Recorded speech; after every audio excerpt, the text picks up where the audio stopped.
So it's not totally relaxing, and sometimes it is a matter of airport, hotel, Yeah. sleep, interview, morning, fly back. And of course, travel has played a big role in your working career as well. So with Football Daily, you've been fortunate enough to travel to so many different locations. And before this, I just made a list of all the different places you've been. So interviewed Oblak and Griezmann in Madrid, Puyol and Del Piero in Bali, Thomas Müller in Munich, and interviewed Virat Kohli in Goa. I wanted to ask you, is there anyone I've missed, firstly, because that's an incredible list? I think Oblak and Griezmann wasn't an interview, by the way, because he didn't speak English. So I got like a photo with him, and then they were like, "Is there anything else?" They were like, "Is there anything else you want to do?" And we were like, "No." actually, no. We said we actually got him to do a swipe up thing on Instagram. Okay, nice. And he was absolutely delighted that we weren't doing an interview with him. Like so much so that he was like rubbing my shoulders on the way out, patting me out, and I was just like, yeah, because it was just like a little break in his schedule. There's nothing we could do for him. I wish I could speak fluent French, but I can't. Yeah.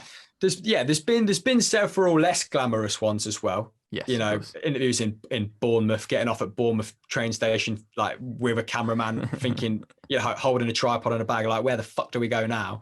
And Wolverhampton. But yeah, you're right. Very, very fortunate. And again, when you're doing those interviews, sometimes like I regret how stressed I was doing them, right?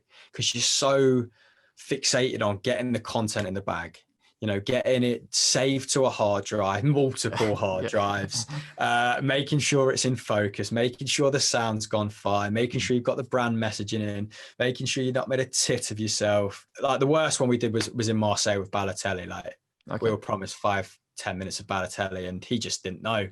And they were just said, can you do it now? And we just sat there with the equipment, like, what do you mean, can we do it now?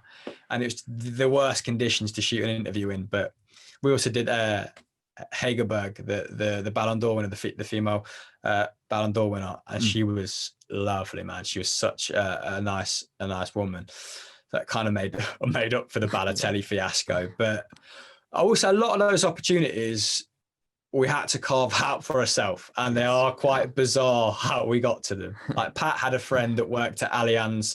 Allianz had like 10 minutes with Thomas Müller, and we got half of that time. And it was, so bizarre how we got there. But each of them little trips are it feels like kind of recognition or justification for all the hard work you put in, because they are the cool little milestones you remember for sure. Absolutely. Is traveling with work something that you enjoy? I wish I enjoyed it more.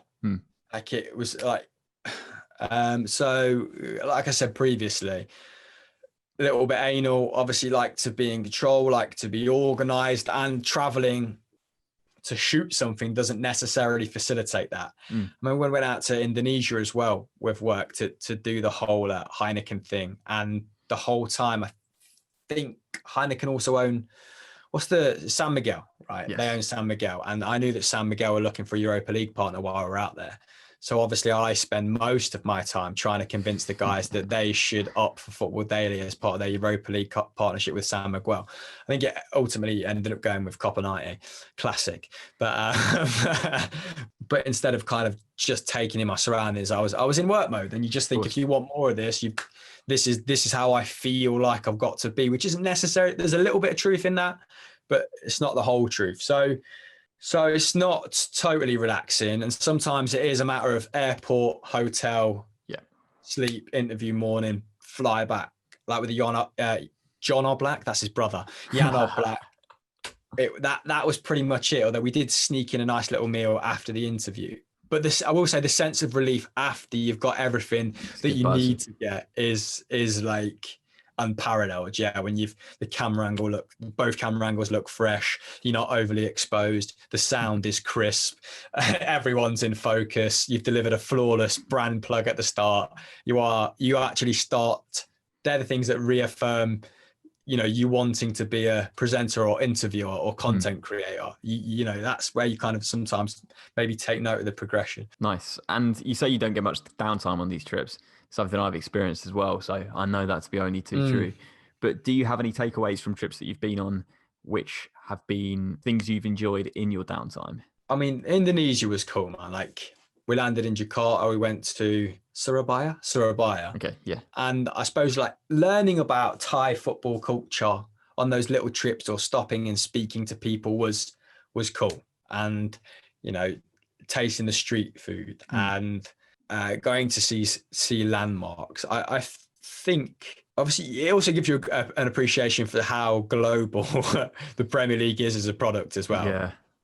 Walking around Surabaya and seeing just Manchester United, Chelsea, Liverpool shirts, it does give you a heightened sense of how important it is, how big it is on a global scale, and you know these people are just football essentially. You know, a lot of them are football fans just like yourself, who give it far, you know, too much thought in their day-to-day lives, just like you. So I think in those little moments in between, those little moments of reprieve are great, but it'd be quite easy just to kind of use that to relax instead of explore. So I would say, you know, if you get the opportunity to do something on a work trip, where the easy option is, no, I'm going to stay in, have a meal at the hotel because I'm tired, I don't want to go and do this. For example, in Indonesia, they said, you know, do you want to go to the wrap party at the end with Heineken? And I ended up having like 3 beers of Carlos Puyol in the back garden. I know, and I was just like, this is absolutely bizarre. And he was like, stood there with his arm around me, like apologizing for his English being bad. And I was like, don't worry about it, Carlos. Like that's fine, buddy. And they are kind of like lucid moments. Yeah. You're like, is this real? But yeah, I just say classic kind of say yes to everything approach. Perfect, man. Great attitude. And of course, we've listed off some massive names there and massive life experiences, massive things that you've done through work. Do you have, and can you pinpoint a highlight of your entire career? Whoa. I'd say the Goa thing was very satisfying on a number of fronts, right? Because it was the first time we'd really convinced our then eccentric CEO to part with some money to actually to do something we wanted to do. We had an in at the football club through someone else on the commercial team. And I'd always been fascinated with India. Like it was on my bucket list, let's say, at the top of my bucket list. So I had a vested interest to kind of really get it over the line. And we ended up only, you know, flying 11 hours to go somewhere for 3 days is a trip in itself. Yes. So I would love to have gone out there for longer. And Goa's actually, it's still retains a lot of its, imprints from like colonialism. So, you know, there's a Portuguese colony for a long, long time, strong elements of Catholicism still out there. You see it in the architecture, you see it in various other walks of life. So it's kind of like India light, because there's a Western hint about it. And there's also a large Russian population out there as well. Bizarrely, I couldn't tell you why. So I didn't feel like I didn't feel like I was there for long enough, and 2, it didn't feel like, you know, true India, but it was still a great introduction. Didn't really realize how big Virat Kohli was while we were interviewing Matt out there. Got to say that was like a moment of serendipity. Like he goes like 2 or 3 times a season, and we just happened to be there at the same time as him. And they were like, and they said, yeah, do you want to interview him? And we were like, sure. You know, cool. If again, one of those things where it's going to require an hour, 2 hours more prep than we had factored in. And it might have been a little bit of a ball ache doing that on the go. But we're like, yes, it's going to add to the video. We don't really know what the vlog is going to be about at this point, how it's going to take shape. So we might as well have more footage than we need. And then obviously Virat Kohli is like their version of David Beckham, right, over there in the cricket world. I mean, if not on a larger scale, because there's billions of people who kind of revere him. So that was really cool, a really cool chance encounter.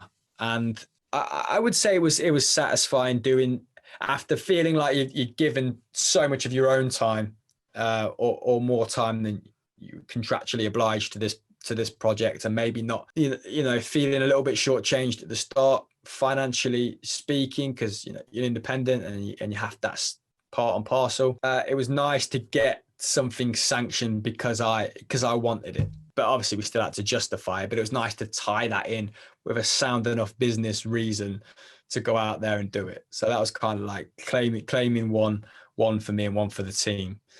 So that was a good moment.